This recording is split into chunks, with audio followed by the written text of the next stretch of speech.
খুবই গুরুত্বপূর্ণ আলোচনা। বাংলাদেশের ক্রিকেটে আজকে ভয়াবহ গুরুত্বপূর্ণ একটা দিন সবকিছু মিলিয়ে আমার কাছে মনে হচ্ছে। প্রায় 7 ঘন্টা ধরে চলা বাংলাদেশ ক্রিকেট বোর্ডের যে সভা ছিল সেটা আপনারা দেখেছেন।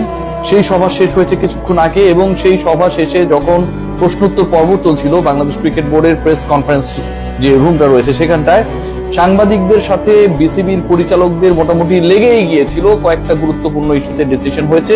তার আগে আপনারা সবাই জানেন, এটা নিয়ে আলাদা করে কন্টেন্ট করতে চাই না, আলোচনা করতে চাই না, যে বাংলাদেশের বিশ্বকাপের ব্যাপারে আইসিসি ফাইনালি তাদের ফর্মাল ডিসিশন জানিয়ে দিয়েছে যে স্কটল্যান্ড বাংলাদেশকে রিপ্লেস করবে। বাংলাদেশের গ্রুপ সিতে বাংলাদেশের ওয়ার্ল্ড কাপ নিয়ে কোনো ধরনের আলোচনা করার স্বপ্ন দেখার কোনো সুযোগ নেই।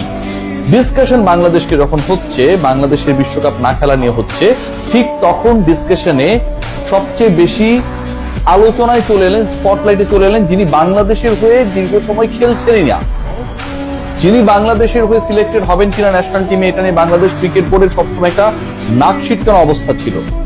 সিলেকশন প্যানেলে যারা রয়েছেন কখনোই এই ইস্যুতে প্রপার উত্তর দেয় নাই। Despite have the need of Shakib Al Hasan, Bangladesh cricket board always they took a stance, যেখানটায় সাকিব আল হাসানের ফেভারে তাদের কোনো ধরনের রোল ছিল না।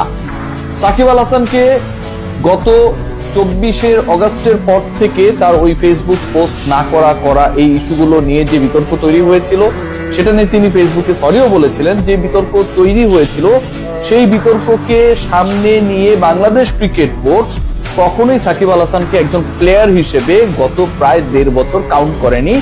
রেদার দেন তারা কাউন্ট করেছে সাকিব ইজ আ পলিটিশিয়ান।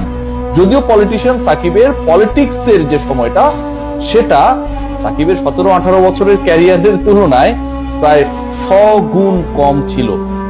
সেই সাকিব আল হাসানকে বাংলাদেশ ক্রিকেট বোর্ড জাতীয় দলে চায়। সাকিব আল হাসানকে বাংলাদেশ ক্রিকেট বোর্ড জাতীয় দলে চায় না, শুধু সাকিব আল হাসানের সাথে বাংলাদেশ ক্রিকেট বোর্ড চুক্তি, মানে ক্রিকেটারদের যে কন্ট্রাক্ট, বিভিন্ন ABCD ক্যাটাগরি, তাসকিন আহমেদ যে ক্যাটাগরিতে রয়েছেন, মাস গেলেই 10 লাখ টাকা সবশেষ যে বছর গেছে সেখানটায় পেয়েছেন, সেই ক্যাটাগরিতে সাকিব আল হাসানকে বাংলাদেশ ক্রিকেট বোর্ড চায় এবং এই প্রস্তাবটা সাকিবকে দেওয়াও হয়েছে formally from Bangladesh cricket board. এবং সেই কথা আজকে বাংলাদেশ ক্রিকেট বোর্ডের প্রেস কনফারেন্স রুমে ডিরেক্টররা ঘোষণা করলেন। যেই সাকিবকে নিয়ে তাদের এত ধরনের আলোচনা, এতবার সাংবাদিকরা প্রশ্ন করার পরেও সাকিব ইস্যুতে স্টান্স নিতে বাংলাদেশ ক্রিকেট বোর্ডের মেরুদণ্ড কখনো সোজা ছিল না। সেই বাংলাদেশ ক্রিকেট বোর্ড, যেই সাকিব আল হাসান নানা সময়ে বাংলাদেশের হয়ে খেলার জন্য আকুতি প্রকাশ করেছেন, বাংলাদেশের হয়েই তিনি তার ক্যারিয়ার শেষ করতে চান, সেই সত্য কথা বিদেশ বিভুঁইয়ে কখনো দুবাইতে কখনো আমেরিকায় নানা পডকাস্টে বলেছেন।